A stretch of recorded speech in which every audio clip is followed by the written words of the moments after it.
machiegni kendo Nyakwaramogi, kendo mae tielo mokwongo miyude chenro mar Gin Kanye ma koro wadar godo chieng' tich ang'wen, wabiro godo chieng' tich abich kaachiel kod thuon ka ji dhi, thuon ka ji duogo. Nyakwaramogi tich abich ka tich abich wabiro bedo ka wakelo ni chenro mar Gin Kanye. Kaka wuono wamanyo ni jalweny marahuma manosedhi e rutaya, Jamadar Ismael Daniel Opande.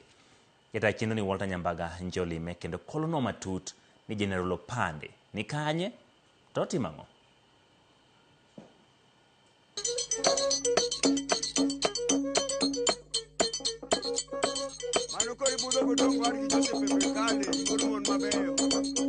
Gichirgi thuono maragwata muting'ono nyuka kata liet, Jamadar Opande ne orakore kod kweth jonjore mane obalo kod piny owacho mar Sierra Leone e kama ne gibambe mine, rowere e kod jowuoth bende ne gimayo mwandu. Your people misbehaved again. Today you have lost even your rank. You understand? You've lost your rank. Piny maruma ingo yierombo kod thoth, General Opande ne odhi e rutaya higa mar 2005. Nyaka sani en higni 21. To en kanye? Mondo waher sigana ne wachopo e boma maduong' ma Eldoret e kaunti ma Uasin Gishu, e gweng' ma Mukumu, alwora okwe, ka iti yien motwo ema kuodho wach kod biye. Embaka wachako penjo kama ne Ismael Daniel Opande nonyuolie kendo some. Nonyuola Gendia mission kaka wachono higa 1943. Somo na machako Gendia mission. Kase somo Gendia mission kanyero to adhi intermediate school, ndalo no iluongo ni intermediate school Ongalo. Bende mana machiegni Gendia kanyo. Bang'e adhi Kakamega High School. Amane adhi asome Kakamega High School, and then bang Kakamega High School nadhi Kisii, high school bende nikech ne niti no watimo form 6 kuroero. Bang'e kasetieko kanyero to adhi loka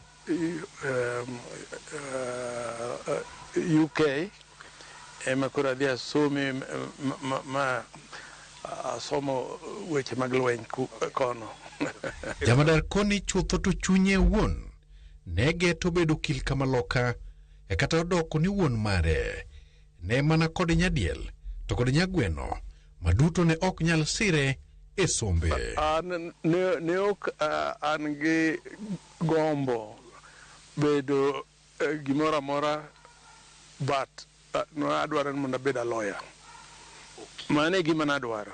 To nikech wuonwa ne japuonj to kendo embe ok ngima ne ber ahinya, ema nomiyo adonje e lweny. Bang' rieny ka sulwe e somo mag lweny e pinje mag Ingresa, Opande nochako tije kaka majoni manyono wasigu, to mana kochakore gi kar jolweny Malanete County ma Nakuru. Tich mar lweny mano kase tieko somo lweny, abiro chako tich Lanet Kenya ka aduogo Kenya.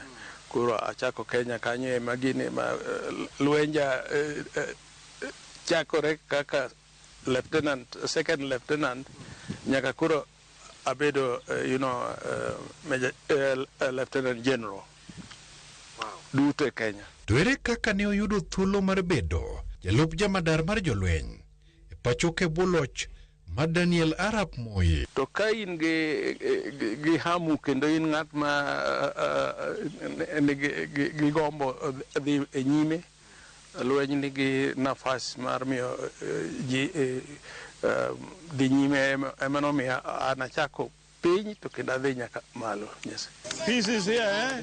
Debed ne ogone kwano arietha e kose to marang'o jatend piny Ghana machon Kofi Annan manene ruodh goro maduong' e riwruok mar piny mangima nokwaye mar telo ne jolweny 17,000 e kelo kwe e piny Sierra Leone kotudore kod Moi.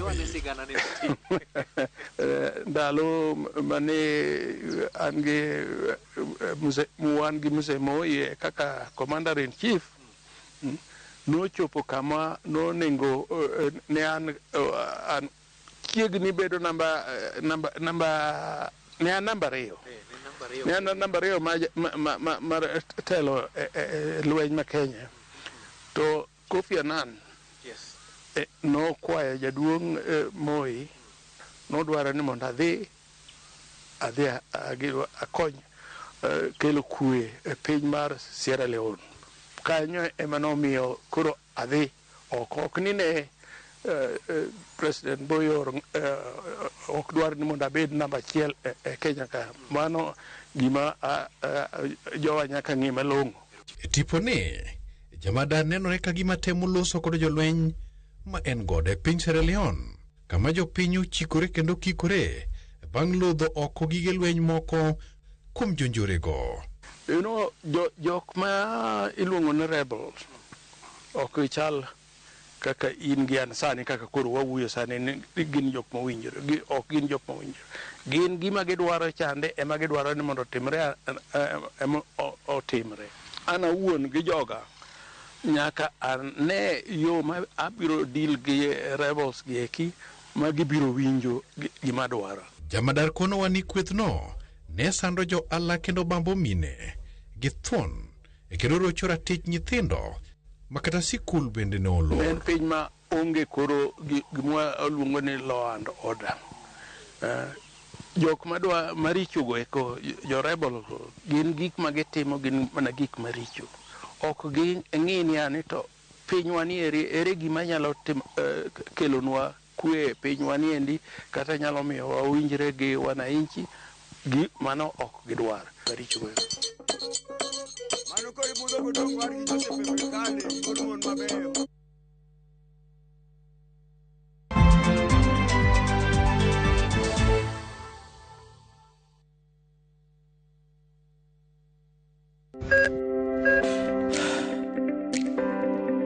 E chuny oganda wa